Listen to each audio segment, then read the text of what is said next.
Thank you for taking the time here to join us today. Just hours after this announcement for J.D. Vance as the vice presidential pick for President Donald Trump. Can you talk to us about this pick? Why is this the pick? Well, I'm excited. I look forward to working with Senator Vance as he joins the ticket.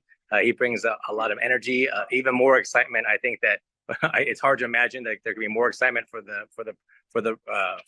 this ticket. But I think this pick was great by President Trump.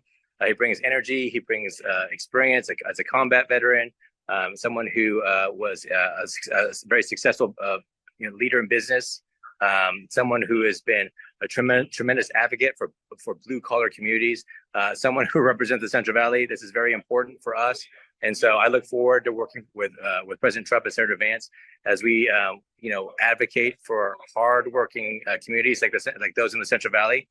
We need to secure our border. We need to improve our economy. We need to defend our energy and water resources, and these are all areas that Senator Vance is very, very, very knowledgeable in. And being from rural Ohio, the idea I know is that he could definitely bring in some experience in talking to folks from the Midwestern areas too, that are maybe very similar to what you see as you talked about here in the Central Valley, as far as more rural places, lots of agriculture, and those issues that you mentioned. Is that part of what really excites you here for him? Oh, absolutely. I think when you look at debates that we have, not only in Washington, D.C., but in Sacramento, a lot of times those debates focus on urban centers.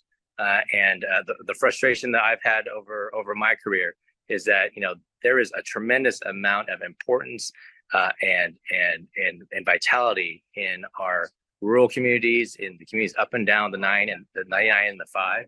And so I think that this is Senator Vance's strength. He understands our community. He understands the importance of the values that we share, and I think that he is a tremendous pick by President Trump. And I couldn't be more excited. And you talk about energy. I know that's a big thing with this debate too, is that you saw a presidential debate where there was definitely a level of difference between the energy of the two candidates that were on stage. How about now too, where you're bringing in someone who's right around 40 years old to jump on the ticket, and someone who I know the idea, when it's 2024 to 2028, there's only that one term to serve. This is someone who obviously is a pick probably for the future as well. Well, I think that's exactly right. Senator Vance brings youth. He brings he's a dynamic leader. He brings energy. Certainly, those are things that President Trump already has. And the contrast couldn't be clearer.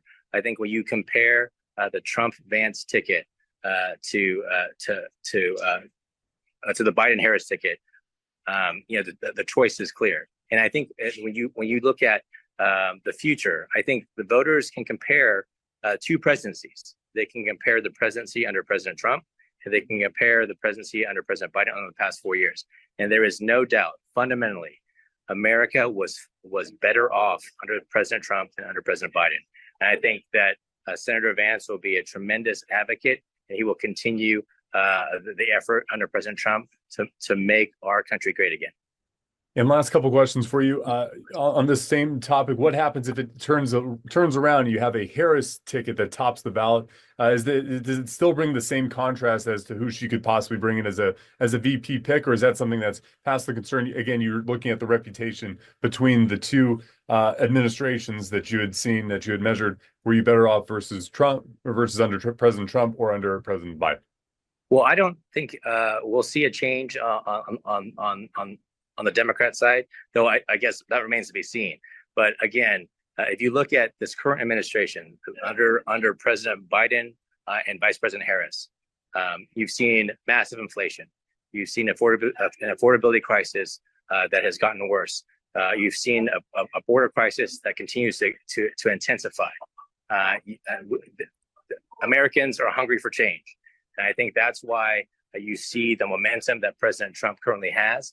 I think Senator Vance will continue that momentum. He's a tremendous pick.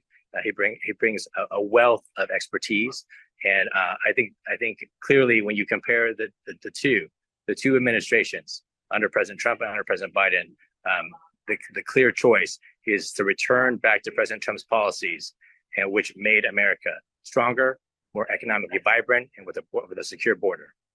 And last question for you again. Thank you for your time. I just want to ask, I know it's been a rough weekend, one of the most horrific potential things that could have happened in this country with an assassination attempt on the former president. We follow that up, and now we're in a different news cycle all of a sudden with a VP pick. Can you talk to us about the reason why you are there at the Republican National Convention? What are you hoping to learn from this week? What are you hoping to get out of it? And what do you hope the message is for people, obviously in the Central Valley, then from across the country in the weeks to come? Well, the convention to nominate President Trump to be our nominee, that this is happening right now in Milwaukee. So certainly, I'm here to support the president, to support President Trump and his administration, and support his campaign. What happened over the past few days is still shocking. We're still reeling from it. There's still a lot of questions that need to be answered in terms of what happened and how we can make sure that it never happens again. And of course, the message from both sides of the aisle is that there is no place for political violence in our society. And when I saw the news of what happened and just I'm still in shock, and the fact that there was an attempted assassination on President Trump. But I hope that this will be a unifying event, that we will come out of this convention united, not as only as Republicans, but as Americans, that we need to lay out a vision for our country, that we need strong leadership. And I think that has been clearly demonstrated by President Trump. Yeah, I think, as you mentioned, I think everybody across the country is definitely praying and keeping in their minds families of those affected by this, especially the ones that lost a loved one or had a loved one injured as well. Absolutely. I think when we attend political events, when we attend rallies like the one that happened over the weekend, we expect to be safe. And the fact that there was an attempted assassination attempt, that there was a loss of life, that there was individuals injured, it's truly shocking. It's frightening. It's terrifying. And I think that we need to learn the lessons, that we need to be unified. We need to reject political violence. That we can have a debate, and that whether we agree or disagree with a candidate, there are appropriate ways to have that debate. We can have intense debates of what is the best direction for our country, but political violence is never justified.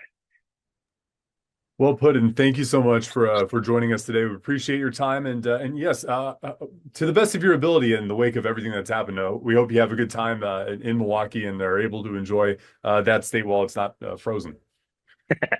Thanks for having me.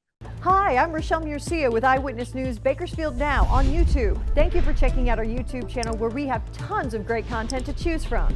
While you're here, go ahead and click on the subscribe button right there. That way you can stay up to date on all the things related within Kern County. Thanks for watching.